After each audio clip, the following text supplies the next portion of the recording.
Hello and welcome to Voices from the Left. I'm your host, Kraig. Thanks for listening. This is a presentation of the Anti-Capitalist Podcast Network. Our quote for today: to a great extent, the evangelical church in America supported the status quo. It supported slavery. It supported segregation. It preached against any attempt of the black man to stand on his own 2 feet. Tom Skinner. My guests for today are Micah and Josiah. Micah is the host of the podcast called The Word in Black and Red, and Josiah is the host of the podcast called PULP. We'll be discussing Christian nationalism. All right, Josiah and Micah, thanks for joining me. Thanks for having us.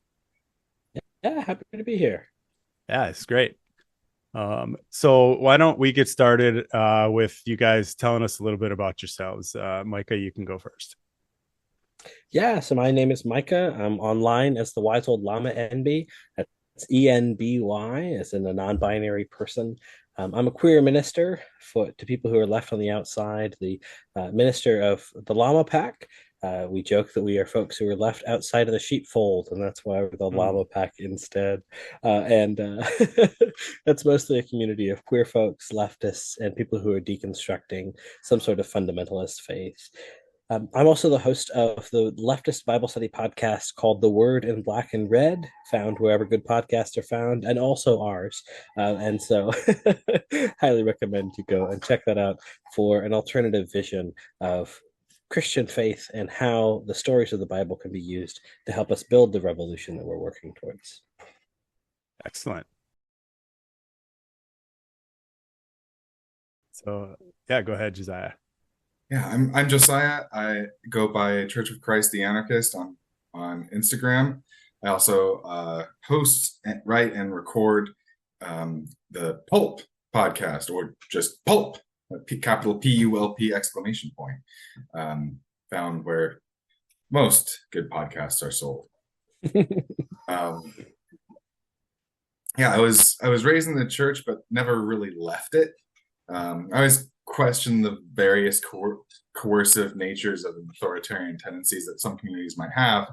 But my understanding of leftism and Christianity was gradual, from reading Tolstoy, experiencing a death in the family, and re-examining my faith simply better on a gradual level to get a better understanding of it, has led me to where I am.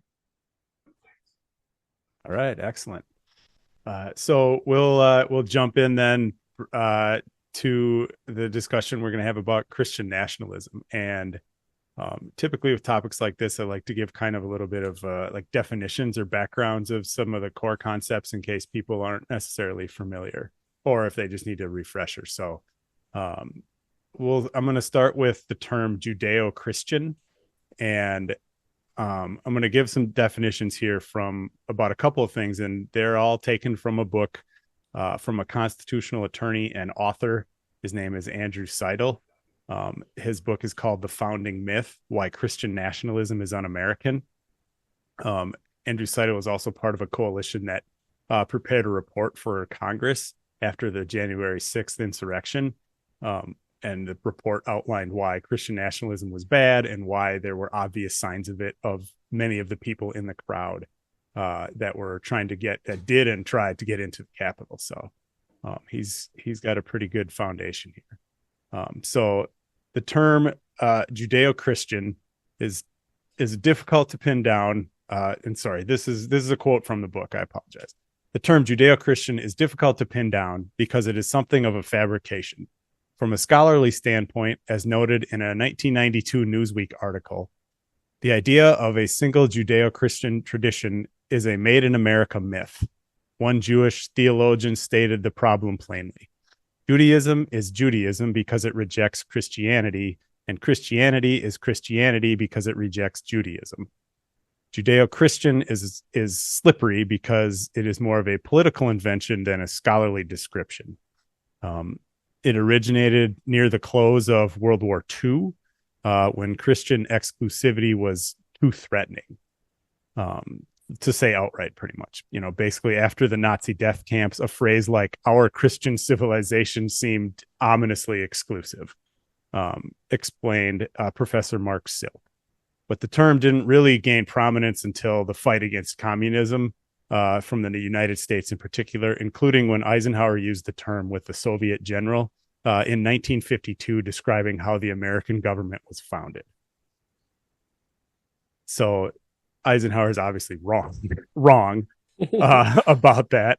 But what are your guys' thoughts on that?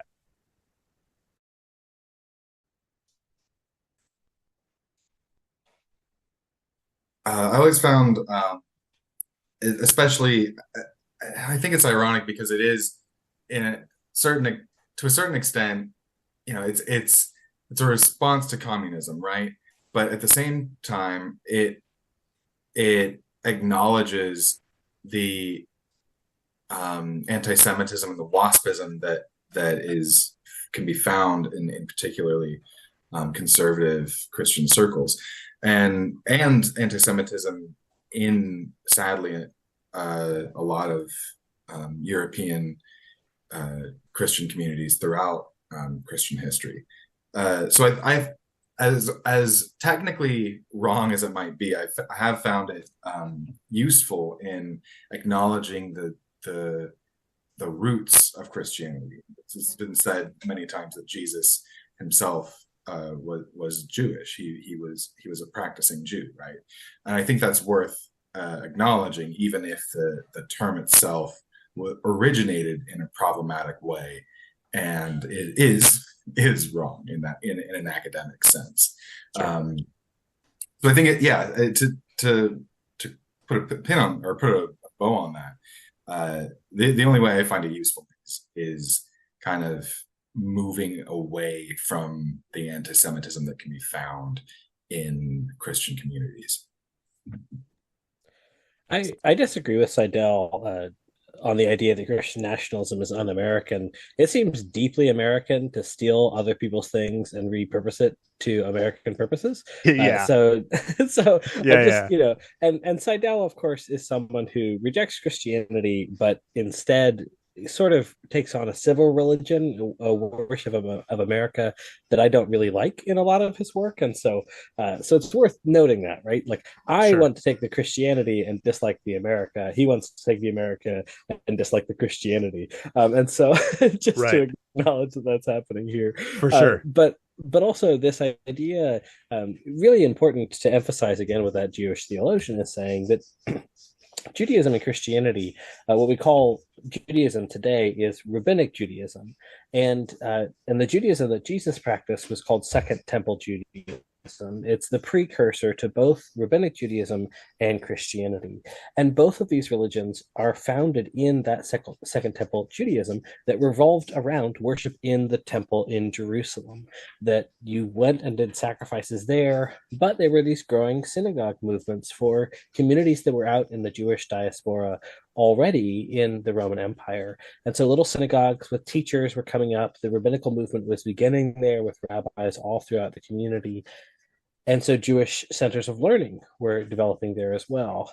And Christianity ultimately sees Jesus as the ultimate rabbi, as the ultimate teacher, where Jesus probably saw himself as simply in line with those teachers and in line with the Pharisaical movement that were those teachers who were democratizing Second Temple Judaism, and from whom he adopted many of his ethical teachings, including the most important one, love your neighbor as yourself, that Jesus got from the other Jewish rabbis.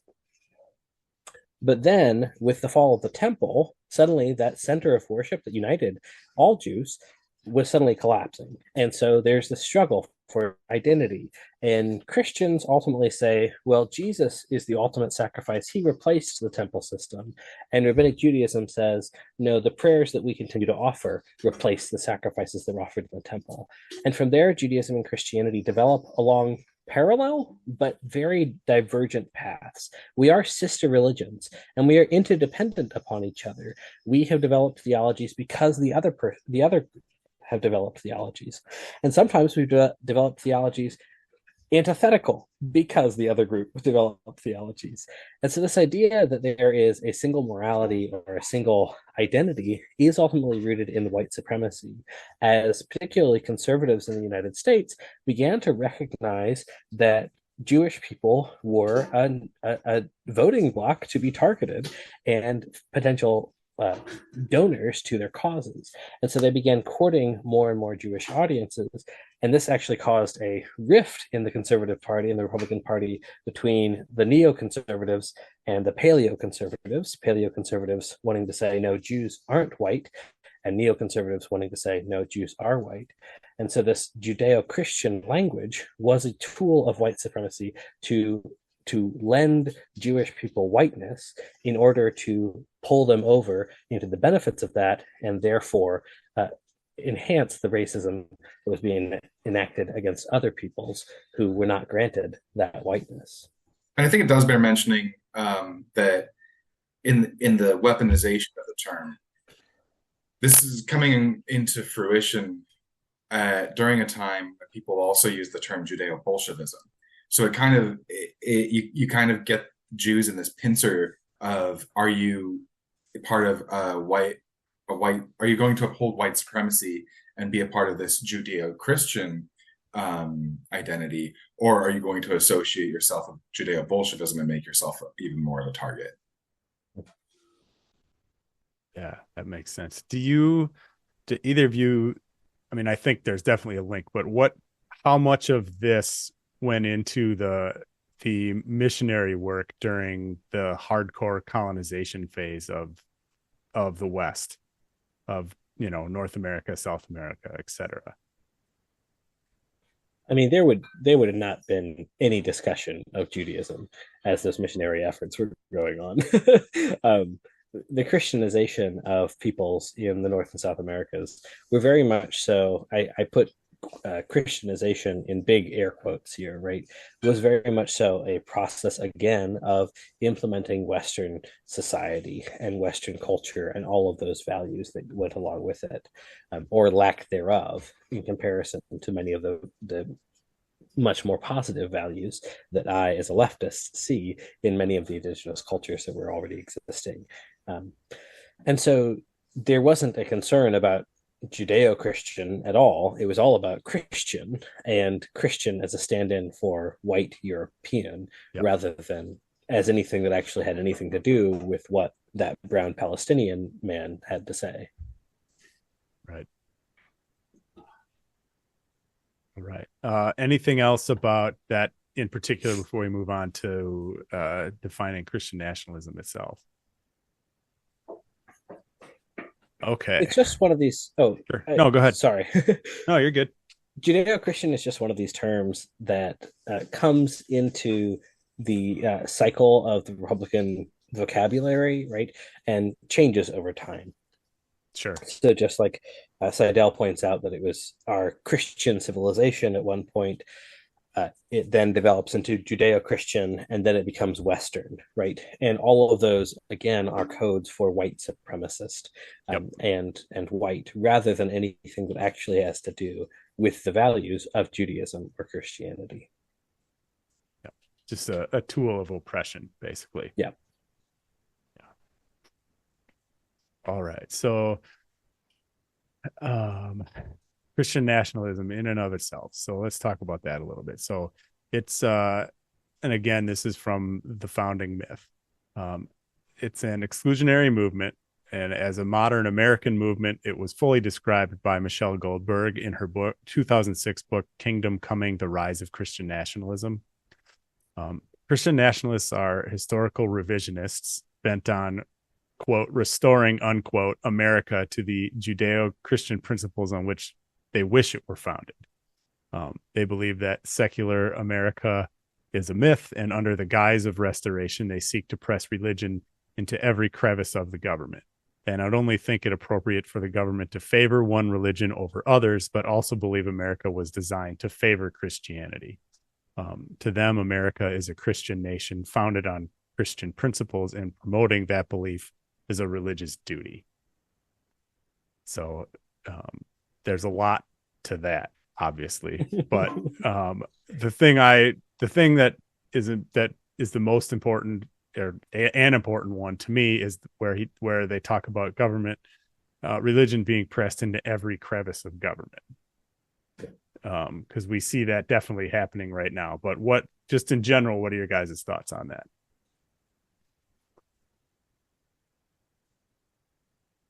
Sorry, were you pointing to me? Yeah. Okay. Yeah. Sorry. Well, it's funny because I wish that America was built on Christian principles, like taking care of your neighbor, right, or seeing a stranger and welcoming them in, or making sure that no one goes hungry, or making sure that all people are loved and that women's voices are upheld, and all of these sorts of things. I wish that there were any Christian values, the abolition of slavery. I wish that there were any Christian values built into the foundation of the country, but there just isn't. right. I was raised a little evangelical fundamentalist kid. And what I was always taught was that in order to be saved, you have to ask Jesus into your heart. And from a very young age, I was always wondering, when did America ask Jesus into her heart? When did America sit down and do the sinner's prayer?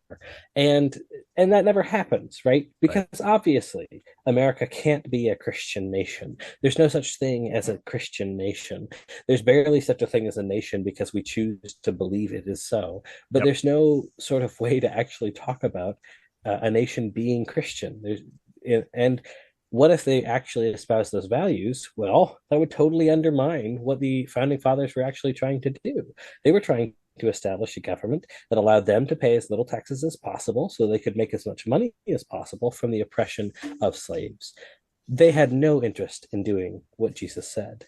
And Jesus talked constantly about the kind of government that he was going to enact, a government where those people who are on the top were going to be on the bottom, and those people who are on the bottom were going to be on the top.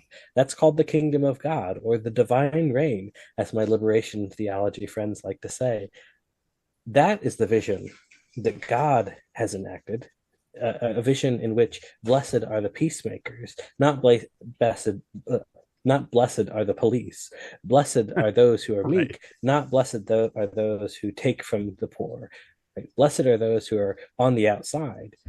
And this has deep roots in the Bible, all throughout the Bible. As if you come and listen to my podcast, you'll hear this story of how every time someone in the book of Genesis gets rich, it's a curse that splits apart their family. We read it because we are Americans. We read that money as a blessing. But there was literally so much that Abraham and Lot had so many cows that they couldn't share the land together. And so they had to split up. And Abraham lost his heir, was never able to see the man that he loved most in the world ever again. And then that man went on to go and live in a city that was so sinful and hated immigrants so much that God came down and literally destroyed it. He lost everything because of the wealth that we as Americans see as a blessing, because we are reading our American values onto the Christian message and twisting the Christian message to fit our agendas as political actors here, rather than allowing the message of the Bible, the 2,000 verses that tell you to take care of the poor, the fact that in the Psalms, it is not the righteous versus the wicked, it is most often the poor versus the wicked, because the wealthy are just automatically lumped in to that category of wicked. And right. Ultimately we serve a God who became a human being, who was born into the most impoverished possible circumstances in a nation that was oppressed by the powers that be, the nation that we use as our symbology today, and stood up and died because he dared oppose their power rather than trying to use that nation to bring about the kingdom that he was preaching. Would you say it seems to me like it's been a grift from the start, right? Yeah. Because as you said, they're twisting it, right? The capitalists from America from the beginning have been twisting, the Bible and Christianity to suit their needs, right? to oppress And that was, people, right? to be fair, that had been going on in Europe prior to the foundation of America. Sure, the with the You know, Crusades and everything else, right? sure. Yeah. And divine right of kings, Ugh, yeah. all of that stuff, right? Yeah. But I think Christian nationalism is I love that. I love the play on words with the founding myth, because it has to do with the fascist value with it, which is the in belief in the national myth, right? And in Christianity, you see the religious myth, and from my belief tradition, I do believe that part of Christian scriptures are, in a literary sense, myth. Um, I would I don't want to go too much into a rabbit trail here, but I also defer to Casapo's definition of myth as being something that is true, capital T true, but not necessarily fact, right? Adam and Eve may not have existed, but that doesn't mean the story is not true in and of itself, right? Because we post Enlightenment treat myth as this word as something that is not true, but that's not how anybody who observes or engages in a myth as part of their religion views it, right? So, but in Christian nationalism, you exchange the religious myth for the nationalist myth, right? And that nationalist myth is a key tenet of fascism. And a particular unique bit about American fascism or Christian nationalism, and in that bit about religion being in every facet of the government, it's not necessarily religion, it's legislative scripture, right? They reinterpret scripture to suit their cultural power, white supremacy, and capital, right? 100%. So they'll say, okay, here is our basically our law book, right? And that's how they treat it. The Christian scriptures are not a penal code, but that's how they're treated in these circles. You take a verse out of context and you treat it literally as a command. That's how it's culturally treated. That's not how any literature works. That is how a penal code works, but that's not how literature works, especially literature of varying genres, authors, and time periods, and cultures and languages. So they interpret these texts in a legislative, penal way, and use that to enforce their conservative values that are projected onto the text with authoritarian right-wing power. So, for those keeping score at home, if you're looking at the umbrella of fascism, Christian nationalism is just the American expression of fascism, right? Yep, for sure. And just a little note there, talking about the Bible being used as a law book, there are 613 laws given in the Bible, and 613, and we're not including the two greatest commandments, because they're given in the Old Testament, and Jesus is adopting them and reframing them, right? But there's 613 of those. There's 31,102 verses in the Bible. Now, maybe there's a law or two that are a couple of sentences long or a couple of verses long. There are some verses that have multiple laws in there, but think about that. There's 613 commandments. There's 31,000 verses. And then think about how often you're told to take care of the poor. 2,000 verses,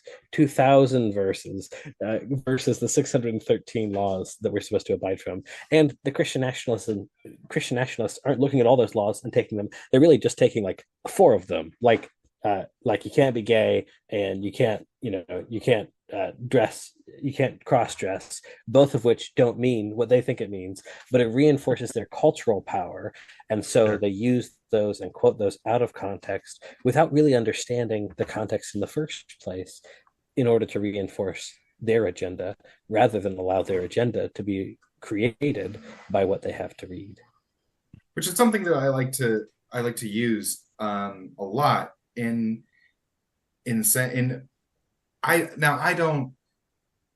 don't view the Bible in a legislative way, but if we're taking that Christo-fascist value of reading this text literally and using it to legislate other people's lives, well, all right, you want to use it that way, then let's use it that way.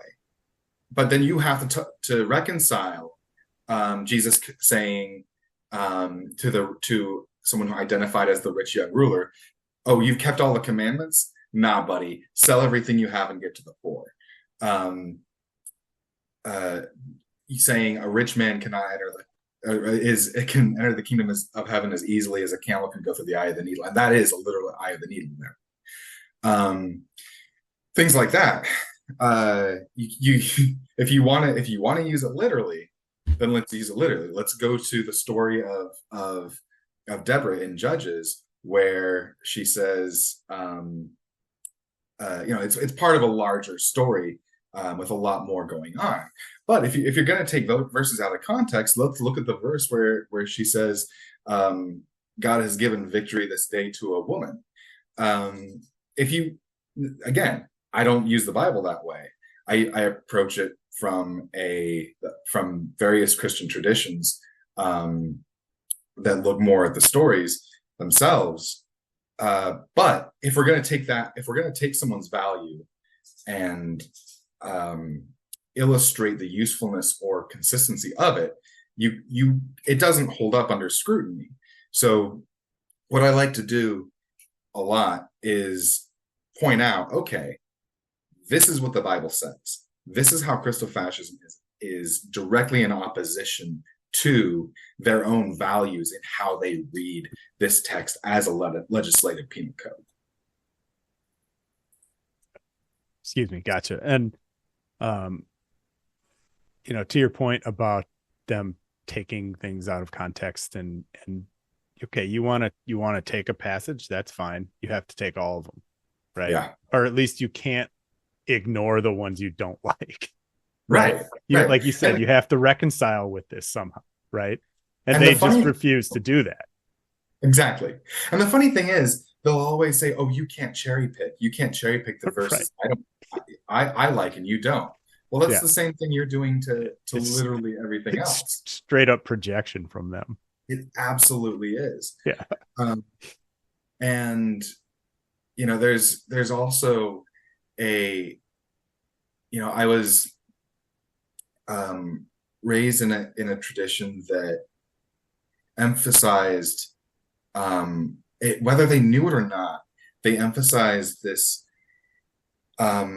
very consistent idea of holiness that is consistent in both the Jewish tradition and the Hebrew scriptures and in the Christian tradition, where it's both vertical and horizontal, right?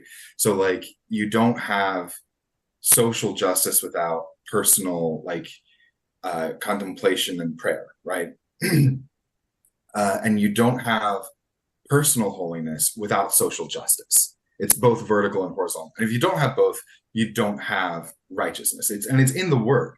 And it's this problem that comes across in translation because I only know the Greek. I'm not a scholar. I don't speak Greek, but I do know the Greek word for this, and it's dikaiosune, which is a combination of words meaning both justice and uprightness or righteousness. And in the English, it's usually translated as righteousness. So to imply personal piety, like how are you doing? Are you masturbating or whatever? Or are you personally stealing, instead of what is your right relationship with community, right? But in Spanish, it's translated as justice. So even in the translation, there's this deferred meaning away from our responsibility to our community, and the emphasis that allows us to say, "Oh, okay, I didn't steal from the store, but it's okay living on stolen land," right? And I'll wait for Micah to come back. Sure. And Well, and to your point, that what you just described kind of fits into exactly how they it was twisted into being used as a weapon, right? Right. And Especially when they were sending missionaries everywhere, which I know they absolutely. still are, but particularly in Yep. North and South America. Yeah. And that's actually what one of the things that radicalized me as a teenager was going on a missions trip. You know, I grew up in youth group. I did the youth group thing, and you go to a spring break missions trip to Mexico. That's what you do in California. Um, and I also did one in Russia through another organization. Hmm. And in the one I went to Russia with, I very quickly saw like, oh, this isn't about, you know, the supposed mission. We're not really helping people. We're just spreading your particular brand of a Hmm. nonprofit. Like you just want their gym to be functional so that they can play your branded games. This isn't about really helping anybody. This isn't about empowerment. This isn't about liberation. This is about your own brand. And when I went to Mexico, I realized, wait a second, we spent how much money getting us down there to do a choreographed, you know, kids program, and then go and hang out with each other and not actually spend time with the people that we're supposed to help, um, which is, you know, part of this huge white savior mindset that Hmm. white American churches have. Um, so what are we doing? We're literally just doing this to feel better about ourselves. It's indulgence. It's Protestant indulgences. Like Protestants pride themselves on opposing the injustice of the Catholic Church in the Middle Ages and the indulgences, right? But their own indulgences are they pay to send some kid to Mexico so that they can say, "Hey, I did something," and absolve themselves of any responsibility to their community. Hmm. And they're not even Sure. doing anything, right? Sure. They're paying to absolve their own conscience. Um, and yeah, so that I think you're right that it absolutely radicalized me as a kid or a teenager. Yeah, and your point about the Protestants and how they looked at Catholicism and whatnot, especially early on, like it's my understanding Henry VIII, who was responsible for the Protestant Reformation in England, right? He was not a good person, No. right? So like, he had at least one wife killed, Anne Boleyn, and Yeah. was just an overall not a good dude. So like the idea that they somehow think they have I guess maybe the moral high ground is the way to say it, like Yeah. over Yeah. Catholicism, like it's just not true. But at the same time, like you have these movements that are wholly divorced from geopolitical power that corrupts Christianity, like the Diggers in during the English Civil War, the Quakers. I One of my favorite examples of this is actually in the kind of proto Reformation, when the Hussites literally uh, identified the kingdom of heaven as this stateless, cashless, classless society, Hmm. and built this community and defended themselves from like 4 fucking crusades. Huh. Like that's about as goddamn leftist as you get in Right. in the late Middle Ages, right? No kidding.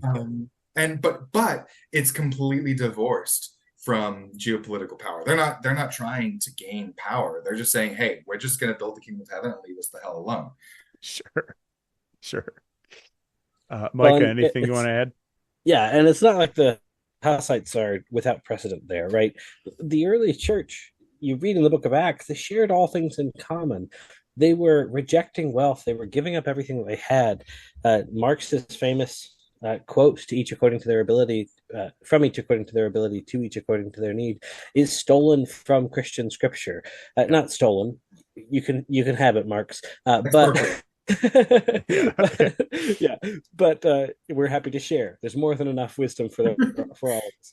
We hold all But things common, including this verse. yeah, exactly. Yes. And Yes. so, they they were abolishing these things. And then you read the early church fathers, and they lambast the idea of wealth. There's a deep debate on whether or not the wealthy could even be saved, much less become Christians, much less belong to the kingdom of God. There was all of these rejections of greed and accumulation and the sin of usury, which is interest. All of these sorts of things, they're absolutely opposed, that the early church rages against. And yet, we see the ways in which the church, like any movement, ends up being co opted by the forces of power. Right now, I'm sure that listeners will be experiencing the fallout of a CIA plant coming into the CPUSA and splitting it into, right? Because systems of power are capable of interjecting themselves into organizations, into structures, and coercing them toward their own end. Now, I'm not a communist, right? I think that, but I will sure as hell work alongside a communist to try and build the kind of world that we need to see. But every movement can be used as a source of oppression. Every religion can be used as a doctrine of outside creating an outsider. Buddhism, one of the religion that I would probably be if I wasn't a Christian, Buddhism is being used in Myanmar to oppress, to oppress the Rohingya. All of these faiths can be used, and atheism can be used as a source of oppressing other people. Every political ideology can be used as a source of oppressing people. And we have to resist it wherever it comes up. That's why Josiah and I are here today, because we recognize that our faith is being used to oppress and exploit others. And so we want to be voices who are resisting it, who are saying, no, that is not a legitimate claim on our faith. And we have the proof. We came with receipts to prove that what you're saying is bullshit. And that at the end of time, Jesus describes that he will be standing there at the end of time, and he will separate people into the sheep and the goats. And the goats will say, Jesus, we knew you. We loved you. We worshiped you. We said the sinner's prayer. We gave 10% of our money to the church. We paid our indulgences by going to Mexico and throwing a party that one kid enjoyed, and the rest of us hung out and smoked weed behind the van while the pastor wasn't looking. And Jesus will say to you, "You didn't know me. I don't know who you are. You might claim to know me, but you might even have my name tattooed on you or have a cross somewhere on your body. I don't know you." They'll turn to the sheep and they'll say, "I know you."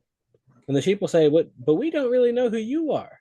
There'll be a lot of communists there. There'll be a lot of Buddhists, a lot of Muslims, a lot of people of all faith and every religion and every creed and every ideology who took care of people. And Jesus will say, "Whenever I was hungry, whoever you fed that was hungry was me. Whoever you clothed that was clothless is me. Whoever you gave a drink to who was thirsty, that was me. And you know who I am." And that is what defines a Christian, is people who take care of their neighbor, who love those who are least of these, who are left on the outside. And that's Jesus' definition of Christianity. Doesn't matter what you have tattooed on you or how often you go to church or anything else. That's Jesus's definition. And Jesus's definition of Christianity is an outright and thorough rejection of what we're calling Christian nationalism today. We Christians love our theological debates, and let's be honest, they're a lot of fun. But I'll always say, whether or not I embody this, I'll always say that your praxis is your theology. And I think that can be applied to leftist thought too. Like, your praxis is your theory. I'm not a communist, but I'll feed folks next to a communist. I can disagree on who I think Jesus is in relation to God or whatever esoteric point of theology. But if you're feeding people next to me, we have the same theology as far as I'm concerned. But I also want to point out that leftist movements are not, and liberationist movements are not wholly unfamiliar from being co-opted themselves, right?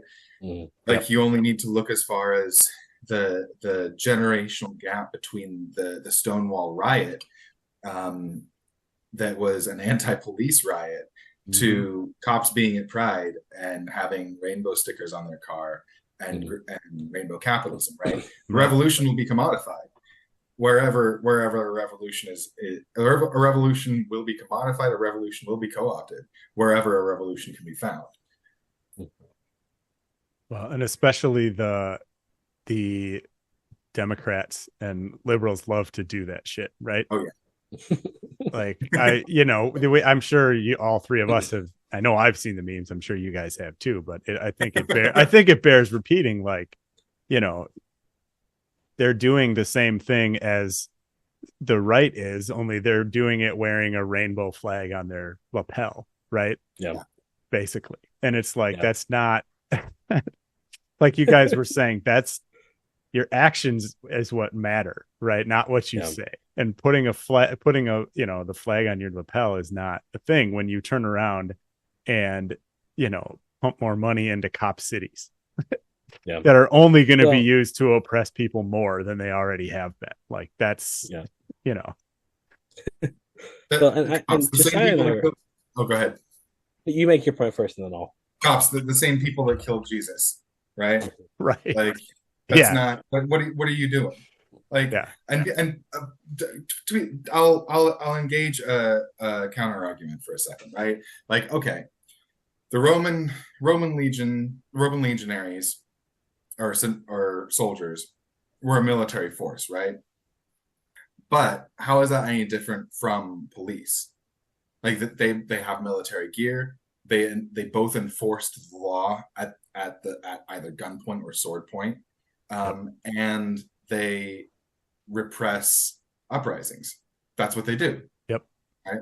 So functionally, they're the same, whether or not they are identified in the organizational chart of empire in the same way. Right. There was just a split at some point between, a federal military, regardless of the country, and a police and a more local or more localized police force, whether it's state or county or city, whatever it is, right? Yeah. Just because you have a smaller umbrella under the umbrella of imperial military force doesn't make it any less of the imperial military force. Right. Especially when it's the exact same umbrella that that they were carrying. And going back to a point that Josiah was making earlier about the way these Democrats put on their lapel pins and pride pins and whatnot. Biden is doing Christian nationalism as he's on the campaign trail, right? Especially all this conversation about saving the soul of America, as if America had a soul that could be saved. There is a country doesn't have a soul. Crazy idea. Corporations aren't people. Wow, what? And all of these ideas, as if he is the salvific figure who can come and save us. And within Christianity, first off, what do we say? What does it mean to be a Christian? You declare Jesus Christ as Lord. That formulation would have been very familiar to the ancient Romans. They would have said, Caesar Augustus is Lord. That was what they declared. That's what was on their money. That was what they were doing when they were doing their Roman version of Sig Heil, right? They were declaring Caesar Augustus as Lord. And so Christians were doing something that was radically anti-empire, a radical declaration. No, there is no God except for this poor Jewish guy, a brown kid who was an immigrant and a refugee from this empire, who never made much money, who was homeless from a lot of his life, who ended up being killed like a criminal by the cops. That is the person who is actually Lord, rather than this imperial figure, rather than this power. That true power is found in weakness. And so God, the most powerful thing that ever could be, became the weakest possible person and died so that through coming back to life, all would be saved, that all the power structures that currently oppress us would be overturned. And that is a radical declaration. But also that at the very beginning of all of this, one of the first rules that God gives to the people of Israel is do not take my name in vain. Now, some of us were raised to think that means you shouldn't say God damn it. And if you think God damn it is rude, well, God damn it, don't say it. But that's not at all what the verse was saying. The verse is saying, in an ancient Near Eastern context, there was this idea that if you knew the name of someone, you had some power over them. If you knew what someone was called, you could invoke them for your magical incantations. That's why the names of gods were often kept secret, right? And that's why today in modern Judaism, they don't say the name of God. They spell out YHWH or G-D, or they say Adonai, Lord, right? All of these things to avoid saying the name, because you're not even supposed to use God's name in a way that could possibly disrespect it. But you're especially not supposed to use God's name to say, only voting for me will save this nation. Only voting for Right. me is the Christian way to be, right? And that is the sin of using God's name in vain, is to promise yourself power by using God's name. The same way that Democrats use the name of queer people to get into power and then do nothing to actually enact anything that helps queer people. All of these politicians use God's name to get into power. They do a Christian nationalism to get there, and then they don't do anything that God would want them to do in the office, like taking care of those on the outside, like ending the genocide of the Palestinians, like standing up for the rights of people who are at the border. They do none of that while using God's name to get the clout to get them there. I 100%. I want to I want to go back to the resurrection that, since you mentioned it, Micah. I I don't think you can separate Christ in any way um, from a rebuke of power or a refusal to use power. Um, and I want to bookend his life in particular by two um, uh, castings off of power. I um, I actually really like the at least the idea of an all-powerful God, whether or not I believe in God being all-powerful on a day-to-day basis. As far as the incarnation is concerned, I think it it informs at least an anti-authoritarian view of Christ. Because if you say that God is all-powerful and that Jesus is God, then the incarnation is in and of itself a radical act of refusing to engage in authoritarian power and refusing to utilize authoritarian power. So if you're saying God could force us all to be in an act in a way that would befit the kingdom of heaven, yet he chose to model it instead, that and institute it in his own life instead, that is a radical act of refusal to engage in authoritarian power. And then the resurrection, the concept of the resurrection, as I meditated on it, was another point that radicalized me. It was at a point when I was examining whether or not, like, what I believed about my faith, like what is really important to me in my faith. Like, if I believe it at all, what is the fulcrum of it? And to me, it was the resurrection. Whether or not I believed in a historical resurrection, I still would say that I believe in the truth of the resurrection. Do I believe in a historical resurrection? Sure. Why not? But that's not the point. Um, because the truth of it is that what does Christ defeat in the resurrection? He defeats death. Death, capital D, death. Not like lowercase d death, capital D, death. And what does every empire use to rule and enforce its power? Death and the fear of death. So if death is defeated, however you want to say that it is, however you want to identify that functions, that's a whole different conversation that we don't have time for here today. But If death is defeated, I think we can all agree that death is the chief of all fears. Then every fear underneath it is also defeated. Fear of lack of status, fear of lack of security, fear of lack of money, lack of notoriety, fear of vulnerability and service to others, like and being in uncomfortable positions, fear of burnout. These are all fears that prevent us from shedding this idea of American dream, this entitlement to what we think that we deserve as Americans. We think we deserve the middle class, right?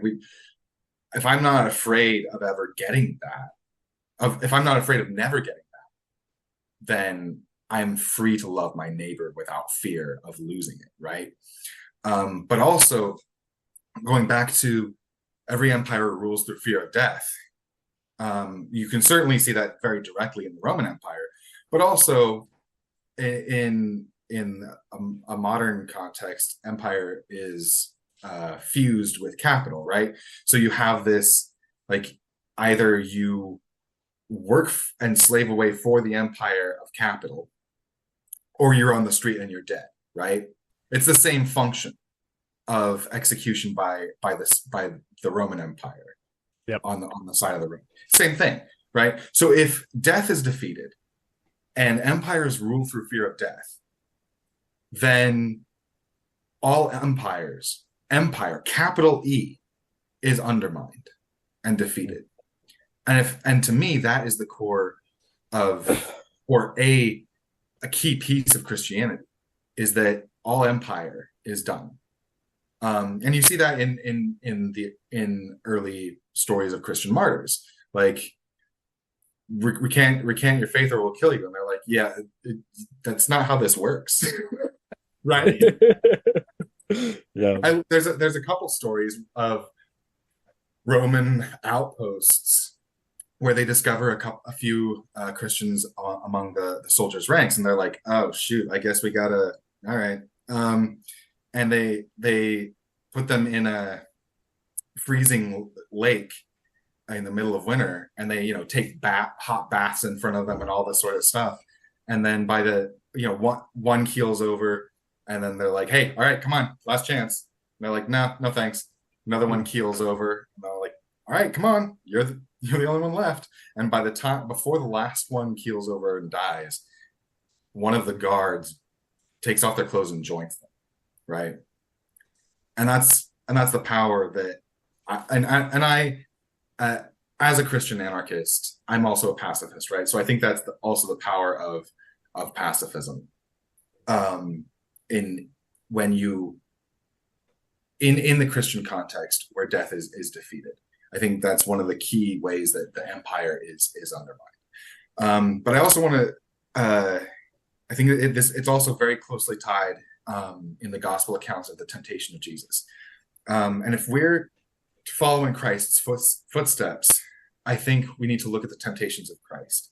And the first one, Satan tempts him to turn stones into bread. And I see that as a temptation for comfort. We're like, okay, we're not entitled to comfort. We're entitled to solidarity. So we have to refuse this idea of comfort in order to serve our neighbor and to be in community. And the second one is a temptation to throw himself off the top of the temple and be rescued by the angels and prove that he's God, and everyone will believe, and he'll be noticed and recognized. And that's the temptation for ego, right? Temptation of fame.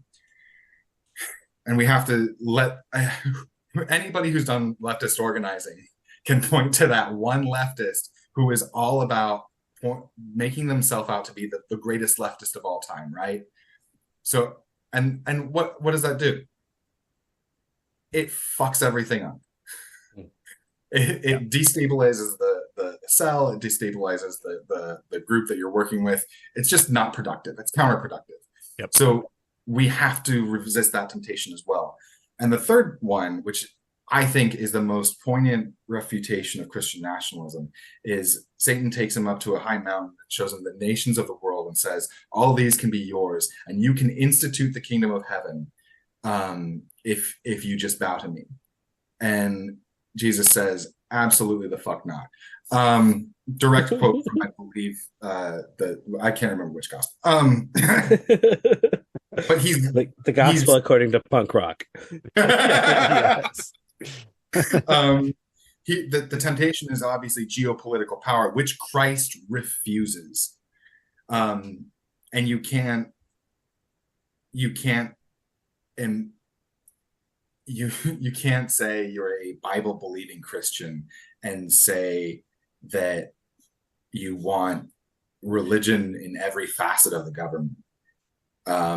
Because that story to me is, if you're a Christian, you follow in Christ's footsteps, and that's a footstep that Christian nationalists refuse to follow in.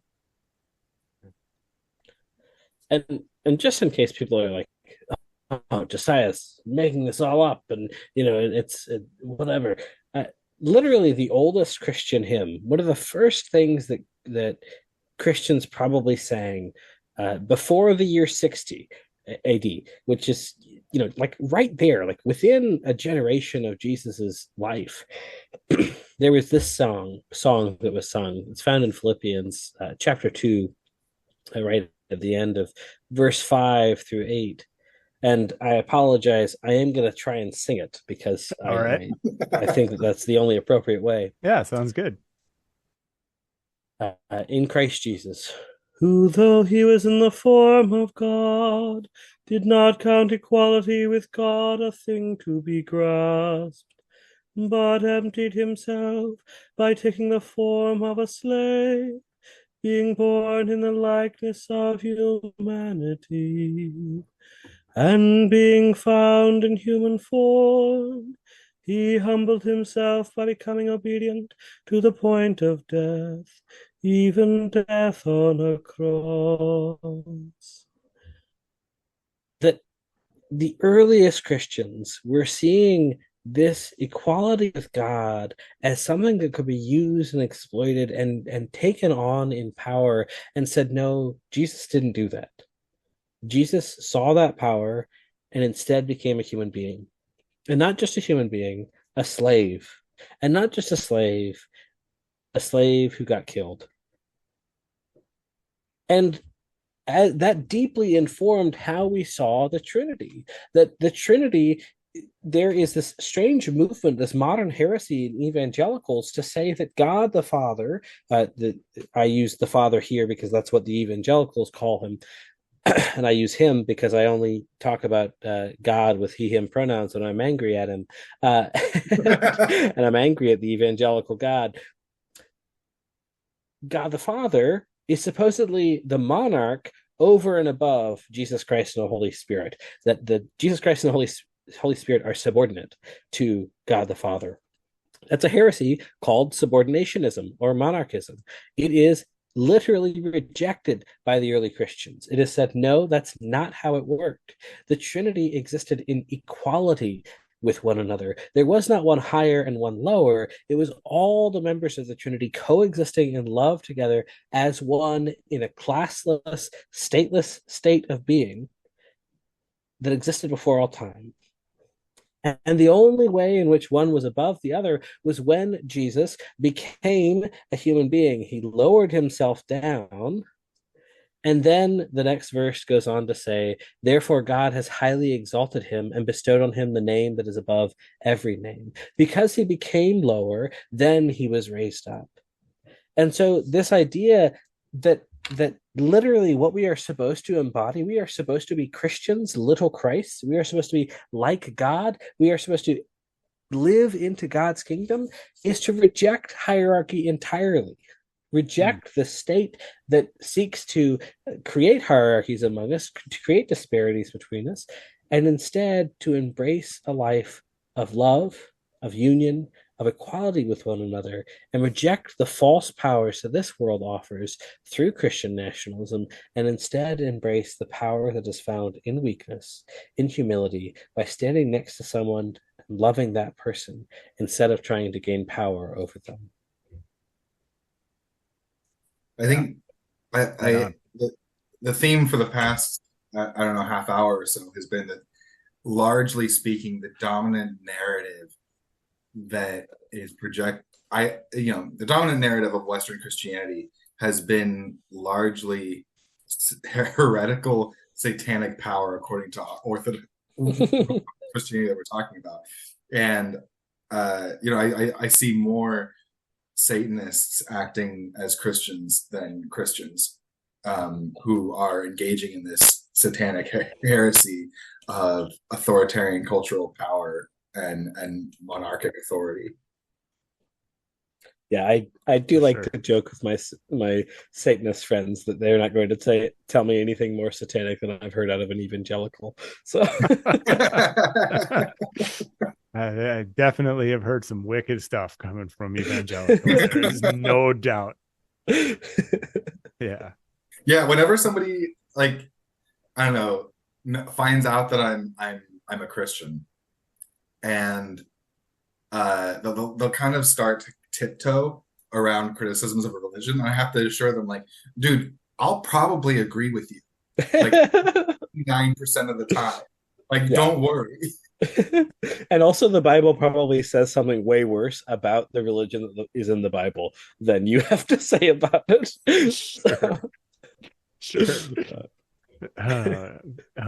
Okay, so let's move on to one more thing from the founding myth, and that is the ties of Christian nationalism to Donald Trump. In particular, him becoming president. So, again, this is from the founding myth. The single most accurate predictor of whether a person voted for Donald Trump in the 2016 election was not religion, wealth, education, or even political party. It was believing that the United States is and should be a Christian nation. Researchers studied this connection, and they concluded the more someone believed the United States is and should be a Christian nation, the more likely they were to vote for Trump. So, and I think there's a distinction there to be made, just maybe to put the fine point on, between them saying it, that one of the factors was not religion, but was America being a Christian nation, right?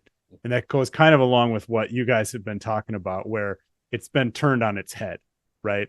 And it's actually doing the opposite of what, they're using it as a weapon to oppress people, as opposed to using it as a power for good.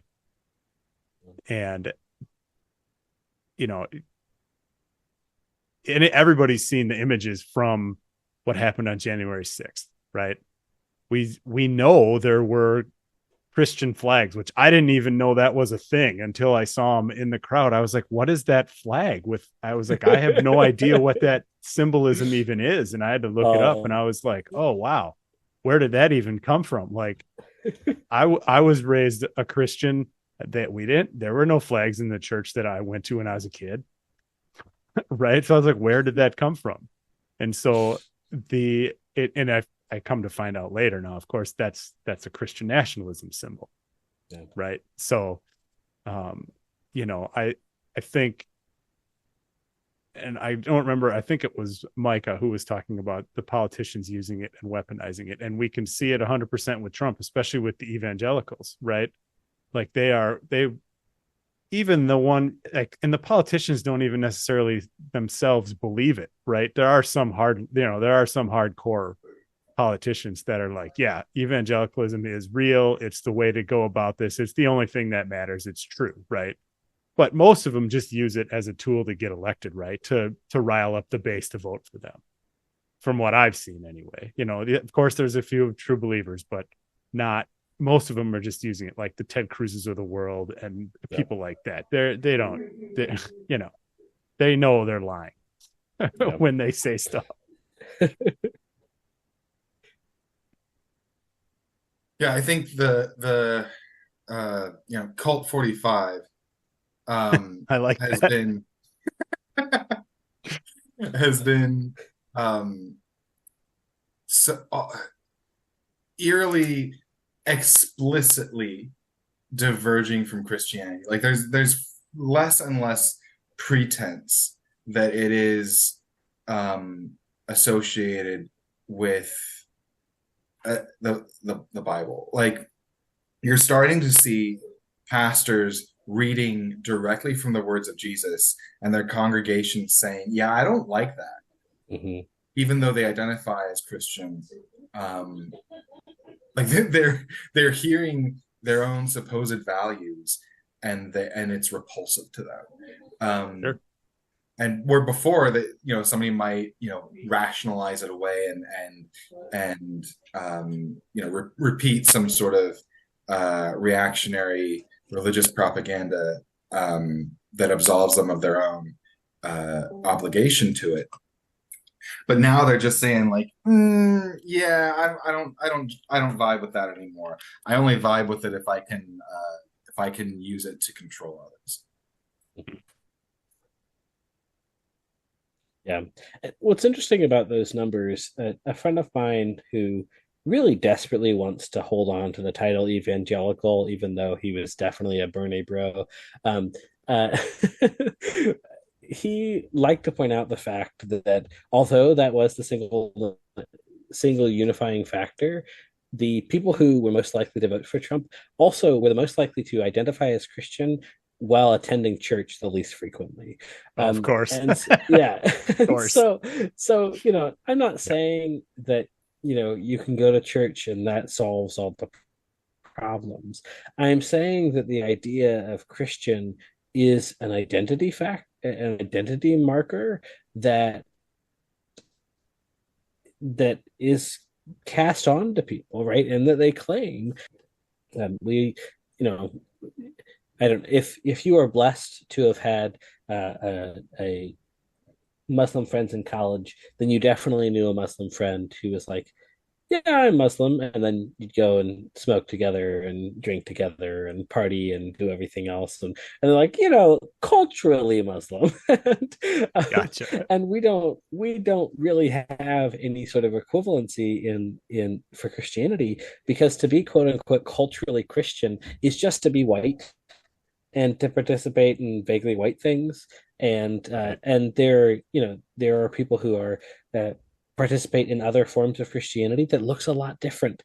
The Black Christian church looks a lot different, and you don't see a ton of Black Christian people who are voting for Trump. But there are some churches that are built on that hierarchy, that are reinforcing the idea, the dominance of men over women, and all of those sort of things in every color, in every race, in every ethnicity. And those people are much more likely to look for Trump, right, and vote for Trump. All of that to say that, Josiah is absolutely right that basically the political realignment that happened in the 1970s, the Republicans got really angry that the evangelicals voted for a Democrat. And Hmm. they tried to figure out, what is it that we could use to unite this new base? What can we use to form an identity marker around these people that will get them to become loyal partisans for us? And what they were really mad about was the fact that integration began happening, and the government said, if you're going to get tax exempt status for your school, or tax exempt status for your organizations, you have to integrate. Yeah, you have to integrate. You can't allow for segregation anymore. And they had started all these private schools because there was integration happening, and they didn't want their kids to be intermixing with people of color. And so they started all these schools. Let me try and restate that story in a way that makes more sense sequentially. The result of integration happening was that many white Christians began to segregate their students out. They began establishing totally different schools, private schools. Excuse me. They started establishing private schools and all these different programs. They established tons of new colleges. They established all of these different places so that they wouldn't have to be integrated. And the government came along and said, well, if you're not integrated, you lose your tax exempt status. And so a coalition began forming around these things. That's also when the homeschooling movement that I was raised in began, to try and just get out of those integrated schools that were about to happen. This coalition began, and they said, well, we see that this is a losing issue. What is an issue that's not going to be losing?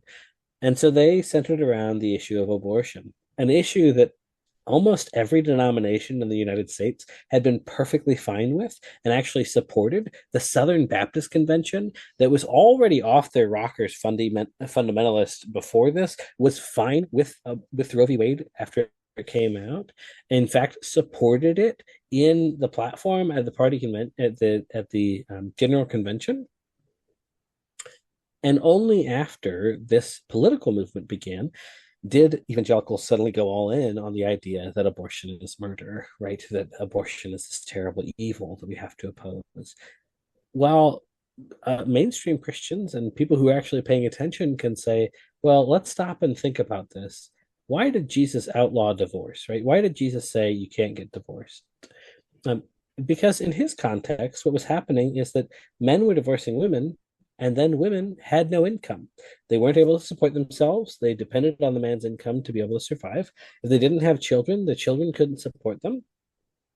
So suddenly they were left destitute. They could become prostitutes, or they could starve to death. Those are your options. So divorce to a man was basically nothing. Divorce to a woman was societal death. So Jesus said, no, you're not allowed to get divorced, because he didn't want that sort of societal death to be happening to women. Not so that we could never get divorced in a society that has more equality, but instead because that divorce caused such harm to a woman. And the same logic should be applied today to say, well, why do people get abortions? 60% of people who get abortions already have children and can't afford another one. And Jesus would not want them to be left economically destitute by forcing them to have a child. When, according to Jesus's mythos at the time, life began at first breath, that God breathed life into Adam, and that's when life started. Not at some predetermined point in conception or some idea like that. That's not biblical. That's something that evangelicals made up since the 70s.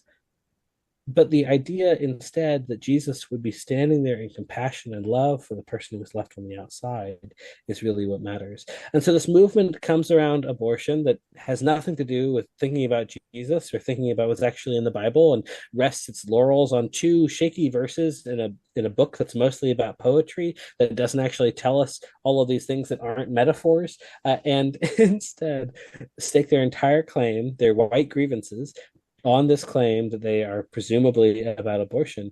And they have turned tons of people into people who believe that the only thing it means to be Christian is to oppose abortion and oppose gay marriage, both of which do not have a solid foundation in Christianity. And read the Bible, y'all. Come read the Bible with us. You'll realize it's really freaking queer.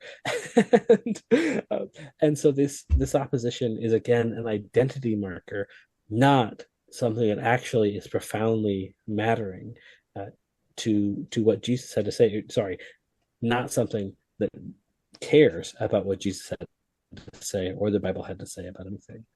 I do think that if you're going to pray for Trump, and really any politician, the prayer you need to be praying is Psalm 109, verse 8. But I'll let the listener look that up. And to Micah's point, Jesus would also oppose an economic system where the creation of life would condemn you to poverty in the first place. Oh, yeah, that makes sense to me. Yeah. Based on what I've heard. I'm totally, if you want to oppose abortion, fine. Let's destroy capitalism first, and then you can do that. Right. Yeah. On the list of things that are an issue, that's not at the top. No, not at the top. I think to kind of put a maybe a different veneer on what you're talking about is the conservative legal project. That started about the same time as what you're discussing, and what Micah, what you in particular were describing about the integration of schools and Roe v. Wade. And since, really, like you said, since the 70s, there has been a concerted effort a lot by evangelicals, but others too. But specifically on the right, the conservative legal project has been to do the things that they, like the Federalist Society. I don't know if you guys are familiar with the Federalist Society, but that's an organization, a private organization that tells the conservatives who judges should be, right? Who should be a judge in the federal circuit court so that they can eventually get to the Supreme Court. That's been their main actual praxis. If you ask someone in the Federalist Society, they'll say, "Oh, we're just for debate, healthy debate. We just ask questions." Like, no, you guys are assholes, and you dump millions and billions of dollars a year into getting, hard right conservatives on the benches around the country, and we've seen it culminated now with Thomas, Alito, John Roberts, Gorsuch, Kavanaugh, and now Coney Barrett. Right? Did I miss anyone? I don't think I missed anyone. We've seen that project rear its ugly head into fruition now, right? With overturning Roe v. Wade, with what they just did with criminalizing homelessness, right? And all kinds of other batshit crazy things they have been doing, saying that you can't make in New York, in New York City, they said you can't have gatherings over X amount of people because, it's just not safe, right? This was during COVID, right? In 2020. I mean, COVID's still going on, but early on during COVID in 2020, they told them, and the churches all sued and said, you're discriminating against us because we're religious or we're Christians or whatever. And the Supreme Court was like, yeah, you're right. You can do whatever you want. You can have super spreader events all over the place, right? Mm-hmm. And there's a whole list of things that the conservative legal project has done, but they specifically do things and write laws to get them into the court system that they packed, mm-hmm. to get them to the Supreme Court where they'll get turned into law, where they legislate from the bench, which is another thing that conservatives love to say that liberals can't do, right? You can't legislate from the bench. That's all you fuckers do. Yeah. All the time. That's all you do. Including Ted Cruz, which is one thing, and then I'll be done. But to the point, Ted Cruz, within the last 10 years or so, he, forget all the specifics, but he got campaign donations after his election. And the government said, no, you can't do that. That's against campaign finance law. So he sued. And he got it to the Supreme Court to get it to say that, well, you can give donations anytime you want. Right? He got the law turned backwards, turned into being allowed to just bribe politicians however you want. Right? As long as you do it after the fact. And this one was a couple of years ago. There was also another one that just happened too, with bribery in particular. But the one with Ted Cruz was about campaign finance law, where he got it to just be like, yeah, you can only pay yourself back X amount of dollars. I think it was like $250,000. You could borrow from your account or something, but you had to pay it back. But they allowed it to be like, nah, you can just do whatever you want. We don't care. So they're doing, that's all part of the conservative legal project, to tear down any state apparatus that will protect people that aren't white males, basically. Yeah. And that's what they've been doing forever. While also putting state power to punish those who aren't white males. Correct. Yep. Yeah. I think it's an adage that's not too old, but there are laws that, are made to, protect one group and bind another group. Right. And that's what they do. Right. They make laws and twist the current laws on the books to help them hold power, further the patriarchy, further capitalism and imperialism, et cetera, right? And that's what they're doing. It reminds me of a great Chris Christopherson song, "The Laws for the Protection of the People," that talks about Billy Dalton staggered on the sidewalk. Someone said he stumbled and he fell. 6 squad cars came screaming to the rescue, hauled old Billy Dalton off to jail. Because the law is for the protection of the people. Rules are rules, and any fool can see we don't need no drunks like Billy Dalton scaring decent folk like you and me. And it goes through a couple more examples, and then it goes down to this one that is my favorite, of course. So thank your lucky stars, you've got protection. Walk the line and never mind the cost. And don't wonder who them lawmen was protecting when they nailed the Savior to the cross. Yeah, we don't need no riddle speaking prophets scaring decent folks like you and me. That that song just encapsulates it so well that anyone who is a threat to their power, they're going to use the legal system to eliminate, right? And if the legal system doesn't work, well, I guess they'll just storm the Capitol or something, and then Right. make sure that none of them go to jail for it.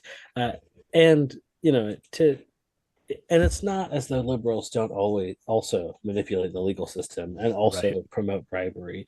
Other countries, we somebody asked me the other day, why is it that America doesn't seem like such a corrupt country? And my initial thought was, well, because other countries have the decency to at least pretend to prosecute some crimes that are being committed by the powerful, but America has no such decency. And Right.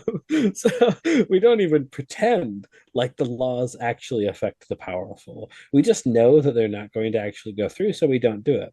It's why the IRS doesn't audit anyone who can afford to have lawyers. It's why Yep. the environmental regulations are capped so they can never possibly impose a fine that actually puts a tiny dent into the crimes that are happening. That's why Right. Trump is going to continue to allow to run for office, because the laws are just going to be twisted to benefit them. And so why do we have the laws in the first place? So that you and I are oppressed, but not so that they are oppressed. Right. And we say straight men, right? Straight rich men, right? Straight Yes. white rich men.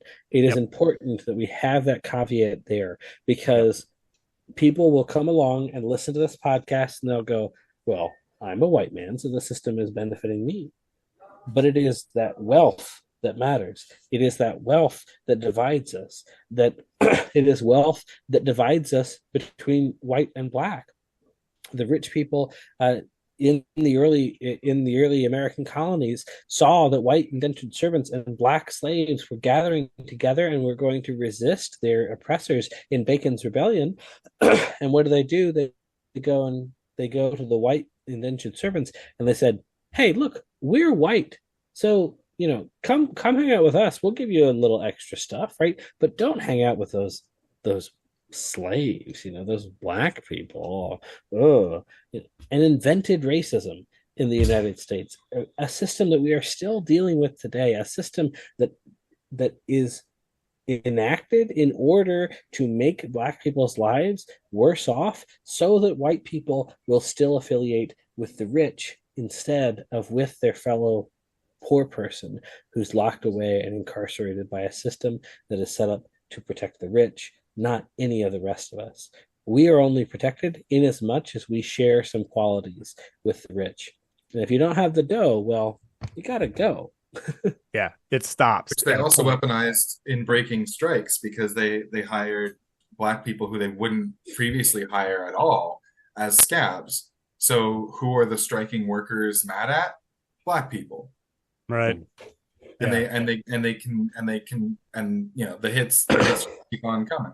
I'd also like to point to Woody, if we're talking about the history of country music, which I think we should reclaim from the fascists anyway.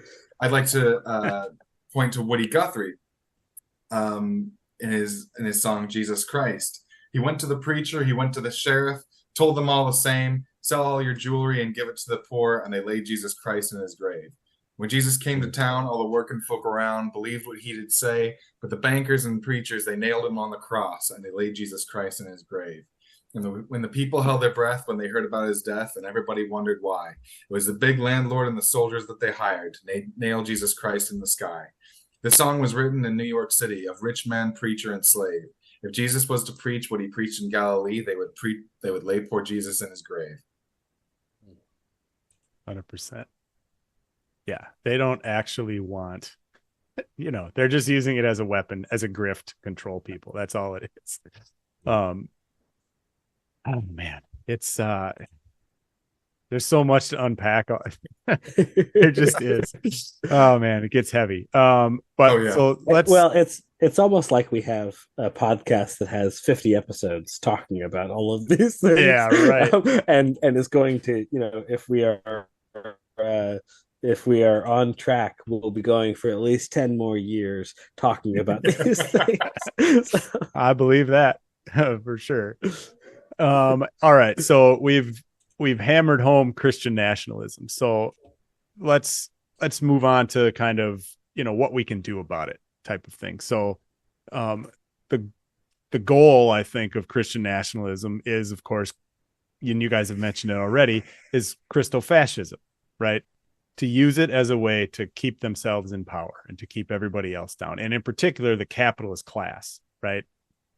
And the capitalist class uses it as a weapon to get some of the people who aren't in the capitalist class to root for them, right? To be the bootlickers, right? The guy making $35,000 a year defending Jeff Bezos, right? Like, a little bit of class consciousness would go a long, long way for a lot of people, right? And that, there are issues with reducing everything just to class in particular. You have to add in intersectional concerns also. But just starting with class gives you a perspective that, if you look at it hard enough and you accept what you're seeing as fact instead of as, some BS that, an immigrant is doing to you, like Trump likes to say, it'll just change your awareness, right? But so, how do you guys think someone can identify Christofascism in practice, right? Because we'll hear people say it, whether it's politicians or pastors like Greg Locke, and some of the other ones, Westboro Baptist Church from somewhere in Kansas, right, where they're just totally fascistic, just off the charts, right? If you don't have that happening, right, in your neck of the woods, and you don't see that, what are some more subtle things people can see, do you think, that can pick up that kind of thing is happening? I think that the biggest test is just to look anytime anybody is telling you something is Christian, is just to ask them, where did Jesus say that? Sure. Because if someone is trying to tell you that abortion is murder, ask them, when did Jesus say that? Jesus didn't. When did Jesus condemn gay people? Well, he didn't. And in fact, we've already talked about the reason that Jesus would be supportive of abortion today. In fact, there is a story of the centurion and his servant, right? Famous story that the centurion comes to Jesus and says, heal my servant, please. The word he uses there is pais. And pais could be a word sometimes, vaguely, occasionally, nowhere else in the Bible, but maybe it could be used as servant. But most of the time in Roman literature and Greek and Roman literature, it was my young lover. And Jesus is saying, this centurion is saying to Jesus, come and heal my young lover. And Jesus does it. He says, your faith has made you whole. This symbol of the empire is coming and submitting to this tiny, weak person. And not only is he a symbol of the empire, he's also gay. He is the cop at Pride, celebrating those sort of things. And Jesus says, you have humbled yourself out of this empire. I'm not going to tell you to leave your lover. I'm going to make your lover whole because of your faith. So ask them, where did Jesus say that? Jesus was cool with abortion. Jesus was cool with the gays. Where did Jesus say that? And then go to Matthew 25, 35 through 45, and just test. Is this Christian? Is it taking care of the poor? Is it feeding the hungry? Is it giving water to the thirsty? Is it clothing the naked? If it's not doing those things, it's not Christian. And so we reject those things because, as Josiah said, their praxis is their theology. And if their praxis is to hate people, that is their theology. And the theology of hate has nothing to do with the Bible, that in 1 John 4 tells us worships a God of love. And if you don't love, according to that book of the Bible, you do not know God.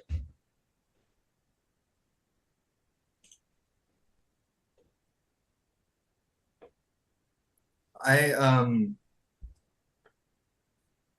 I I struggle with this when I give people advice because I benefit from my privilege as a straight white male in my ability to speak to other straight white males who are um, caught up in this Christian nationalist cult. Um, so it's very easy for me to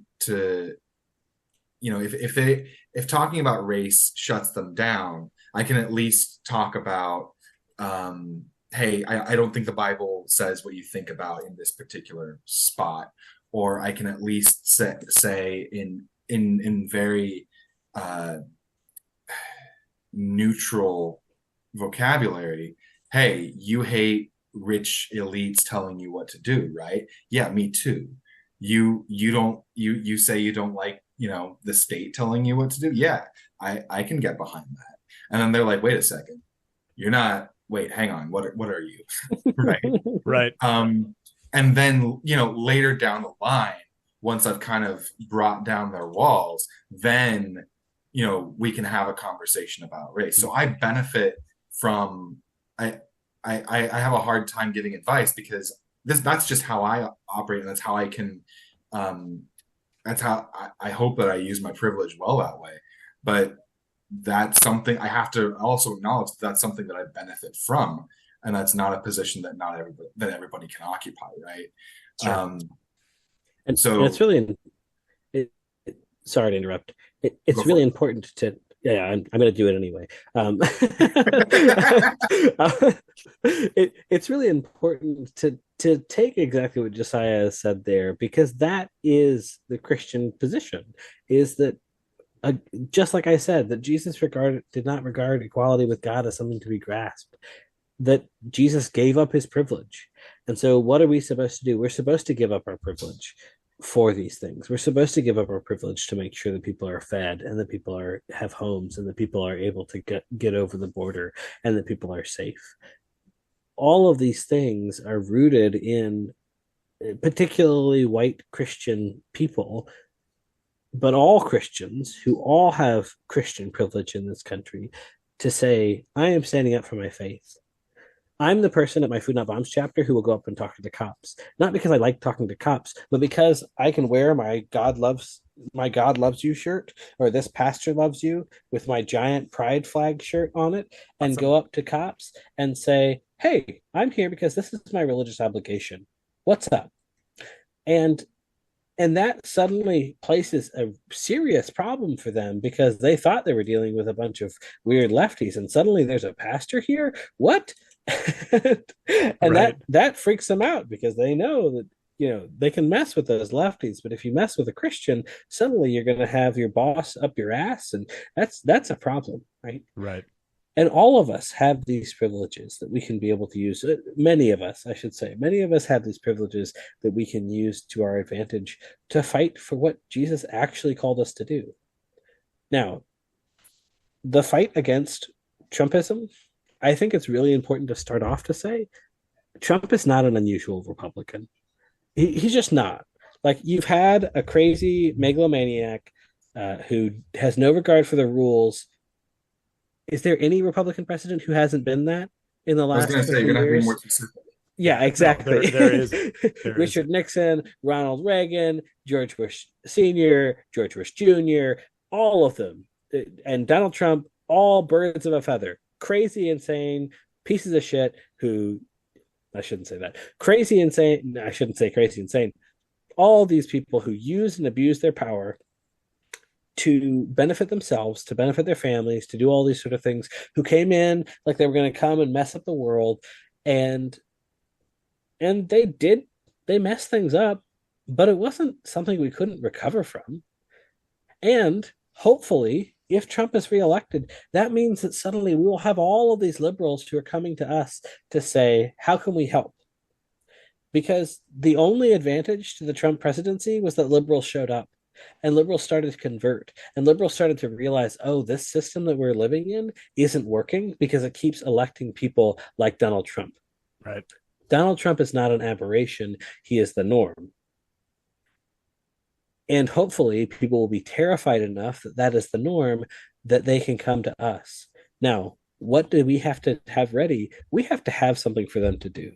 We have to have organizations going to make sure that the people who are about to get their benefits cut still have a meal. That the people who are about to get kicked out of their houses because their landlords have new power and all those sort of things have a place to stay. We have to be making sure that people are able to get abortion care, that people are able to get their HRT, that people are able to grow their own food. All of those things are things that we need to be taken care of, and the liberals can come and join us to do. But none of us are going to do it on our own, and none of us are going to do all of the things. So go and find your community. Go and find your other little pocket of people who are doing the thing that you're passionate about resisting the fascist empire that we currently live under from expanding into, and do that. For me, it's food not bombs, it's gardening, it's making sure that people have a shoulder to cry on when they need one. That's my little part that I can give to the revolution. But the beautiful thing about the oppressive system that we live under is that it's all interwoven. And if each one of us pulls at our little corner, it begins to unwind. I think another part is I like how you offered grace to what a lot of leftists who would normally refer to as shit libs. um, but Guilty. same, same. But not My what I'm organizing. the people a friend of mine that I organize with calls them the abortion bays. All the people who suddenly came to volunteer after Dobbs. But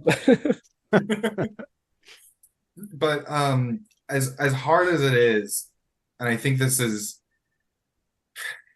part of what it means in the Christian tradition to love your enemy, is to not put them in your mind past the point of redemption, right? I can, if I can see, due to my upbringing and being steeped in Christo-fascist circles for a long time, if I can understand how they have been propagandized, I can also point to aspects of their life that they might not recognize as being all, like, if they follow that road, that will lead them to leftism, right? As an example, in the church that I grew up in the town that I grew up in, there was a flood in the late 90s that flooded huge parts of the town, or city. It felt like a town, but it was a city. And people in my church formed this group that went through, after the flood went down. They went through and fixed up people's houses that had been damaged. And it took them years, right? But eventually, there were no houses from left that either on their own or whatever, that there weren't any more at some point, and they had done a good amount of that work. So, but the organization, like, and the people were still showing up. So they're like, well, what do we do now? So they started building wheelchair ramps for people. Now, any leftist would say, yeah, that's mutual aid.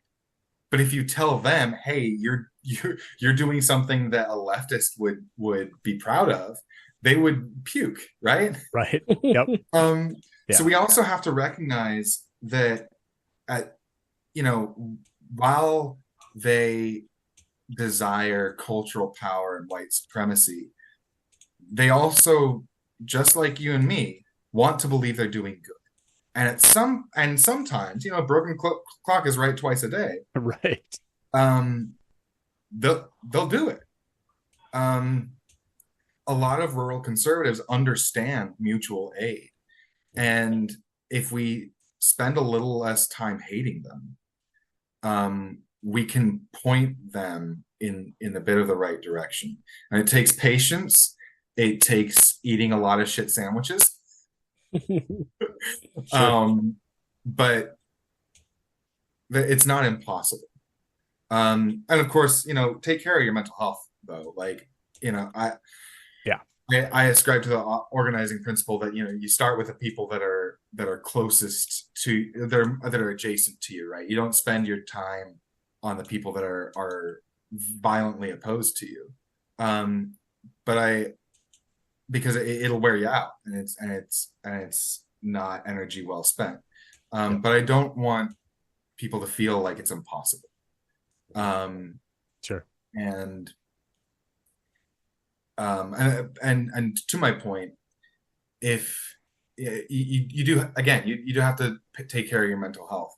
What I do a lot with my Instagram account is largely making people who feel like they don't have a place in church feel like they have a home again.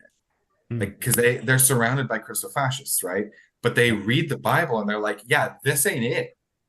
Like, I if I they tell me to read the Bible, and I read care for the orphan, widow and immigrant. Like, that's not what I see. But I'm going to act on that conviction, and if I have to leave the church and not be a Christian anymore, I'll do it. And a lot of people have reached out and said, "Hey, you've helped me feel like a Christian again." So, and if I'm honest, if I spent all my time talking to conservatives, I wouldn't be doing what I do, right? So pay attention Yeah. to your mental health. Don't automatically discount conservatives, as propagandized as they are, and as much as they might desire power. And but also don't feel bad about just focusing on the people that are adjacent to you, and making a space for them, and making them making a home for them. You know, one of the other things that I really love to emphasize with people and like challenge myself with quite often is the fact that Jesus tells us that we are going to have enemies, right? When he says love your enemies as yourself, that implies that there are going to be people who don't like you, right? and Yep. and any of us who have done this organizing for a while know that you collect enemies when this happens, right? Yep. And that's not because that's not necessarily no, the evangelicals collect enemies and then they're like, oh, look at how persecuted I am. No, you're Yeah. being an asshole, that's why people don't Right. like you. Right. But Yeah, exactly. but those of us who have become enemies of the state because we are feeding people, who have become enemies of the state because we're providing housing, who have become enemies of the state because we're celebrating joy and pride and all of these sorts of things, we have to remember that we have to love our enemies. And that's not something that just extends to Christians. It's something that all leftists have to abide by. We have to see that conservative person who is opposing what we're doing and saying, I'm building a better world for you too. I'm not just building it for me. I'm not just building it for the people that I like. Because if I build it for the people that I like, then I've created a hierarchy that's saying we're better than you, and you get to be outside of the club, and we're going to be inside. And when we get power, we'll oppress you just like you've oppressed us. Right. That doesn't Mutual work. aid That can doesn't de-radicalize a Christofascist and radicalize them as well. absolutely. And so Yeah. and so I often on the show will say, I love Elon Musk probably more than anybody who is one of his sycophants. Not because I think that he's done anything good in the world, but precisely because I recognize that that man does not know if anyone in his life loves him. He does not know that any other human being has a genuine connection to him because he has so much money that he will never know if they're only there for the money or if they're actually there because they love him. What a terrible life that must be. How awful would it be to live a life not knowing whether or not you are loved? Right. And so I love him because I think that he ought to give up that money so that he can experience love as a human being.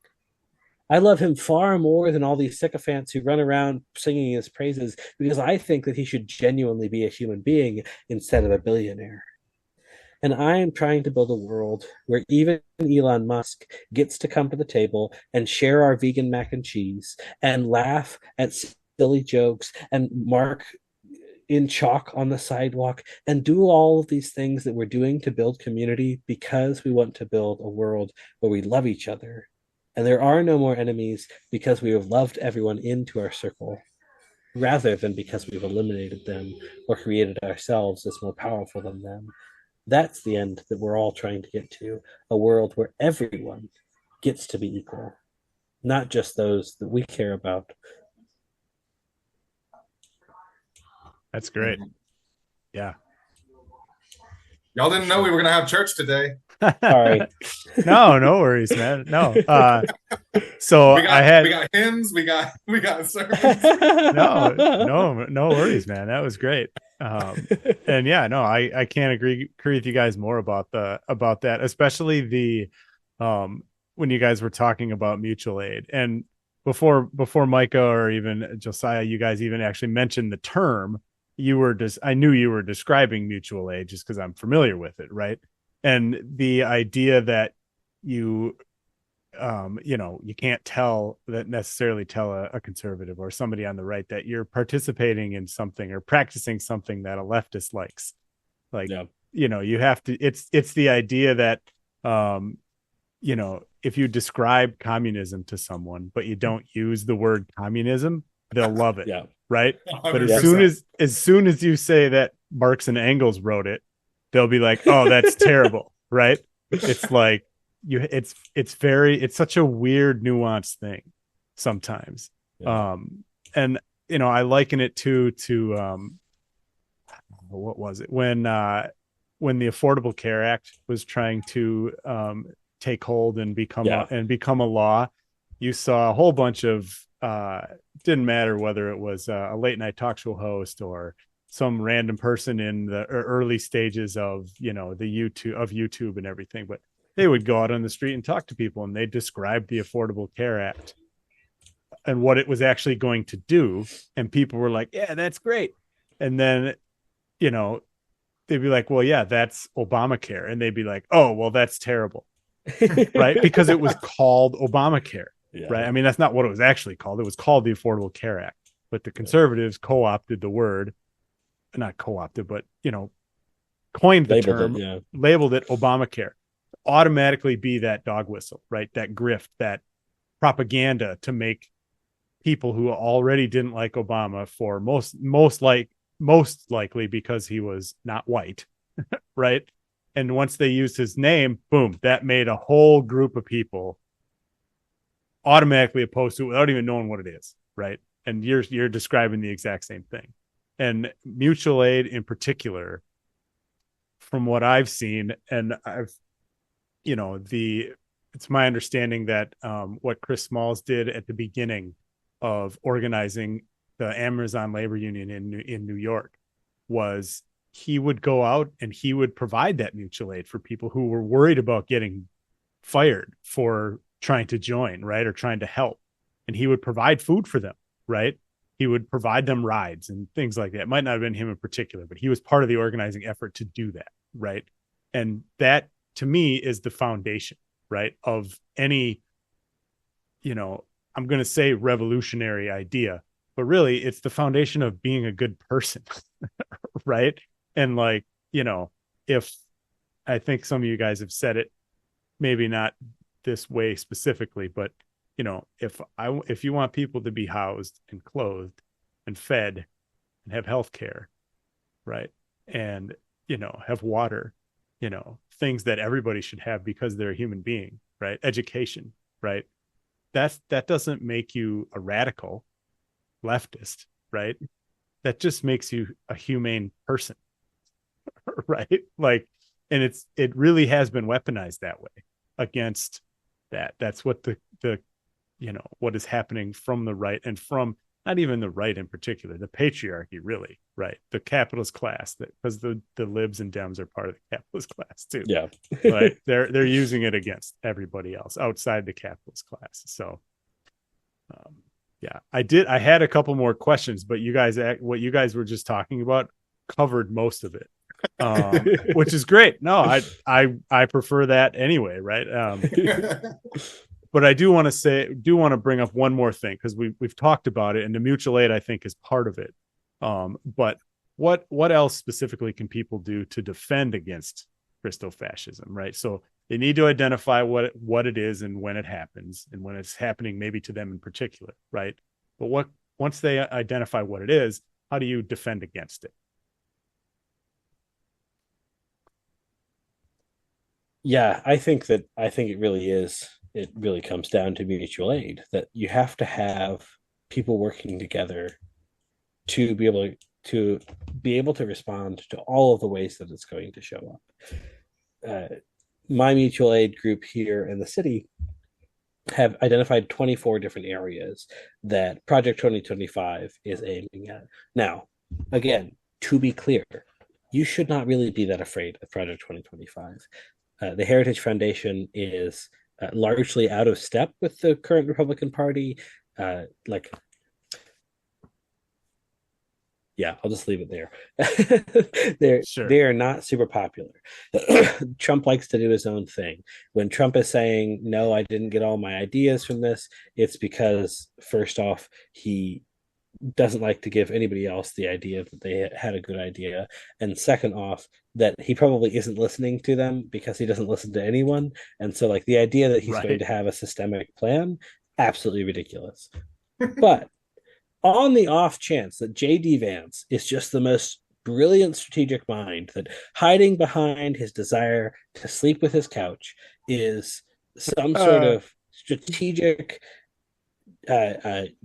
genius, big league brain, that, presuming he is the secret cog that will actually get this all going, there's basically 24 different areas that you can identify on that on there, and say, begin network resource mapping in your area, and saying, what organizations in our area are taking care of abortion? What resources in our area are taking care of HRT therapy for trans folks? What organizations in our area are making sure that the homeless have access to food, water, tents, all of those things?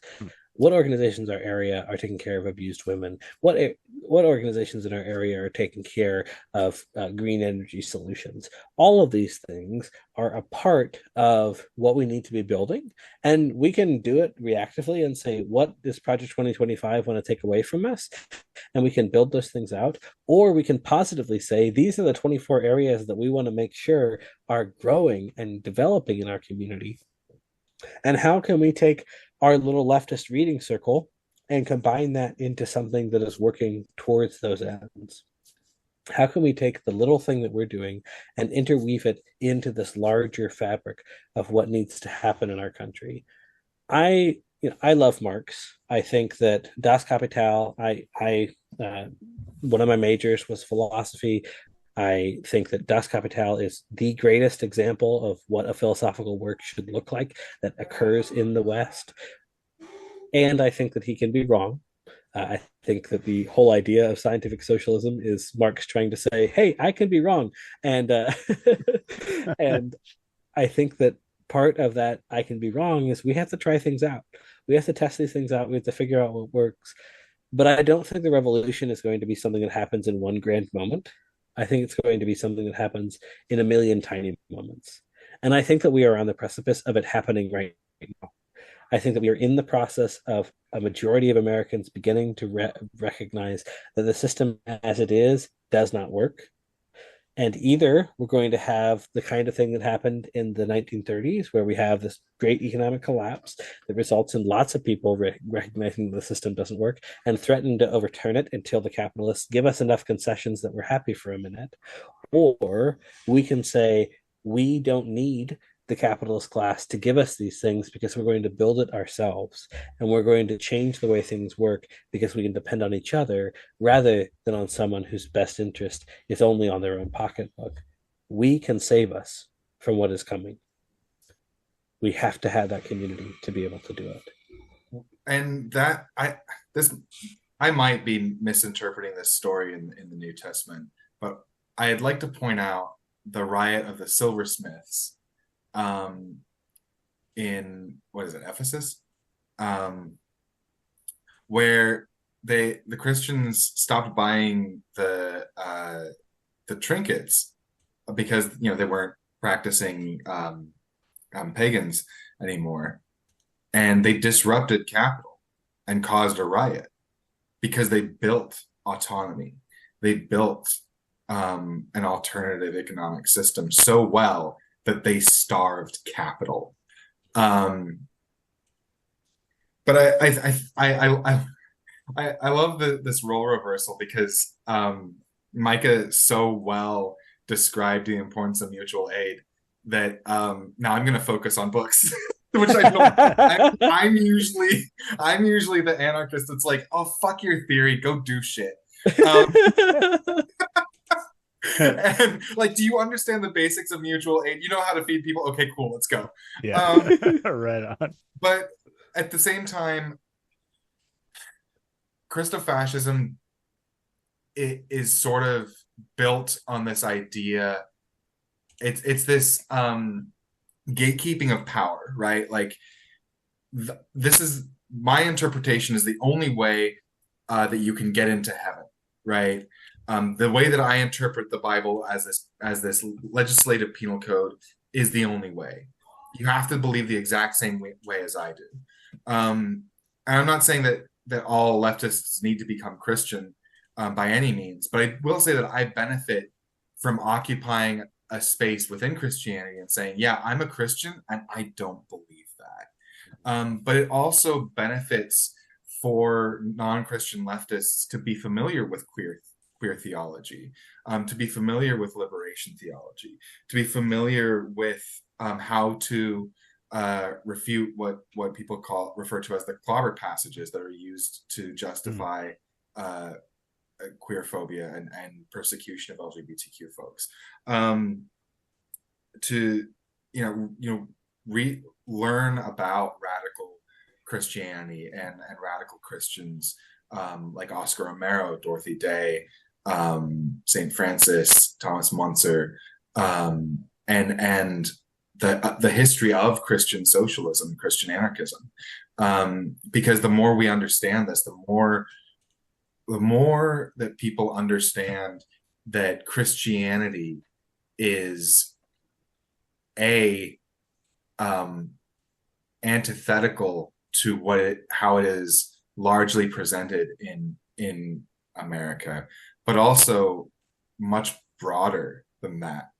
That you can see examples of it outside of how they want to define it. That disrupts their narrative, right? So I will say that I think that education is secondary here, but I'll still say that it's important, right? Right on. And just a last little plug, if you want help understanding all of those things, come and listen to our podcast. The Word in Black and Red. You don't have to be a Christian to appreciate the stories. A lot of what we're doing is we are saying this is a folklore that people have and understand, and these are the stories and metaphors that most Western civilization uses to undergird our literature, our self-understanding, all of these sort of things. Like David and Goliath, I preached a sermon on pretty recently where I just reread the story and I went, well, okay, here's all this phallic imagery of Goliath, and here's all this feminine imagery of David. Oh, David's a bottom. I didn't realize that.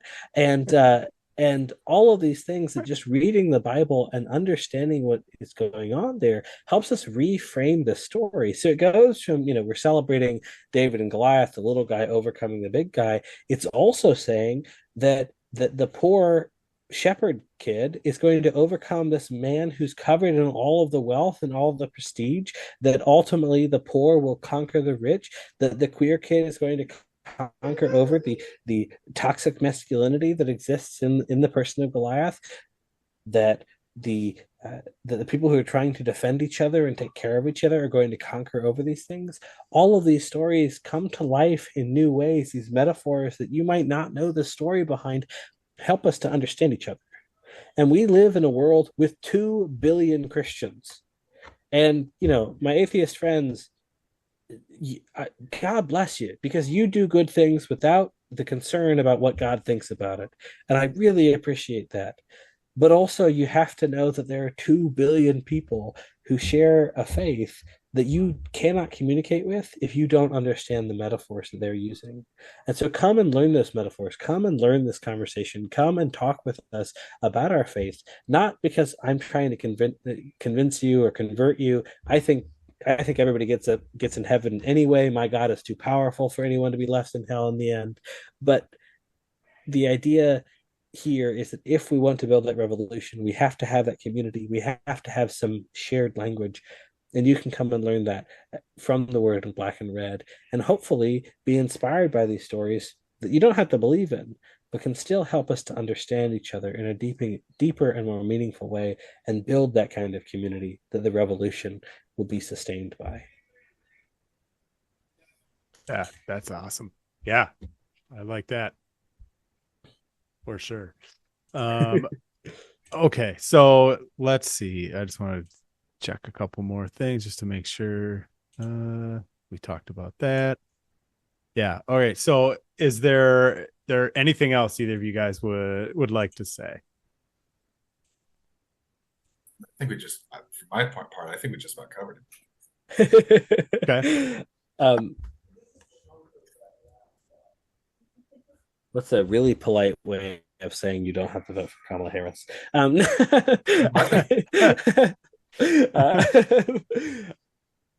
That ultimately is love is ultimately what it comes back to for me. And it doesn't matter if you think that love is God. It doesn't matter if you believe in a God. As long as you're doing that love to each other, that is what we have to have if humanity is not only going to escape the terrors of capitalism, but be able to survive the coming catastrophe that will be climate change. We have to love each other if we hope to survive. And that means doing practical things. You don't just love somebody and then not prove it, right? We've all seen the romance movies. You got to go chase your lover in the airport by making sure that in the rain, by making sure that abortion access is there. You gotta go hold that boombox outside and protest the end of the genocide of the Palestinians. You have to do something. Your praxis, what Josiah said earlier, your praxis is your theory. Your praxis is your theology. You have to live it out. And so go and do something. Don't just listen to this podcast. Find a group to belong to if you don't already. Commit a little more time to doing it. And I know that capitalism is keeping us down. Capitalism is stealing our time, making us so exhausted. We don't have enough to be able to keep going. But if we let that happen, if we let those of us who are listening to this podcast right now, who have dedicated a tiny part of our free time to enjoy something like this, then we have a little bit of time to also be able to give, to make sure that the values that are espoused by this podcast, the idea of the world that we're trying to build, we have a little bit of time to give that, to build that. And so find the area where you have the skills and the abilities and the passion to give, and give it. Not just because you want to build that world, but also because doing that will help you realize how deeply loved you are. And it will give you the energy to keep going and keep building and change the way things are. Awesome. That's great, man.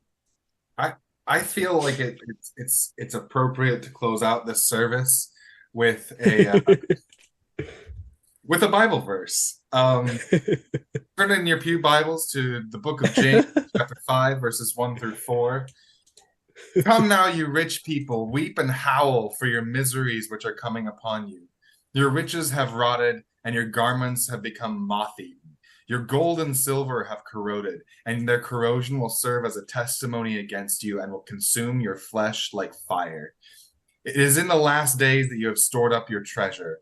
Behold, the wages of the laborers who've mowed your fields has been withheld by you, cries out against you, and the outcry of those who did the harvesting has reached the ears of the Lord. This is the word of the Lord. Thanks be to God. Excellent. All right. So where can listeners find you guys on social media or your podcast or wherever you would like them to be able to find you? Micah, let's start with you. Yeah, the word in black and red. You can go. There's a link in the thing, but it's a Linktree link. So it's linktr.ee/TWIBAR. Come and find us. You can connect to my church if you're a person of spiritual persuasion and want to find a community. Even if we aren't the community for you, we will find you one and love you while we go through that process. And please go out and find your local Food Not Bombs chapter, your local. They can't just be a study group. They have to actually do something. That's my commission: is don't just find a study group. Find people who are doing things and things that are not just recruiting people to your study group. But go and find something that are doing something to build the change that we want to see. Excellent. Josiah? And you can find me at PULP. That's capital PULP. It's a serial fiction podcast. I write short stories as well as serialized longer ones. We have space pirates, treasure hunters, dinosaur riding cowboys, steampunk revolutions, and of course I write these from a Christian anarchist perspective. You can find me at the podcast on Instagram, pulp_podcast.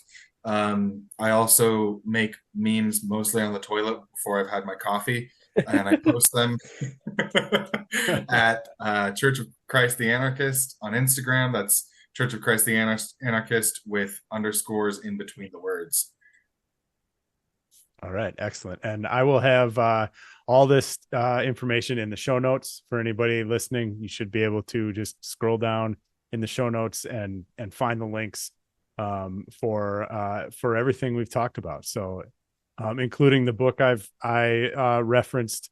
If you care to learn more about that, everything will be there in the show notes. So Josiah, Micah, thank you guys very much for joining me. This has been fantastic. It's been a pleasure. Yeah.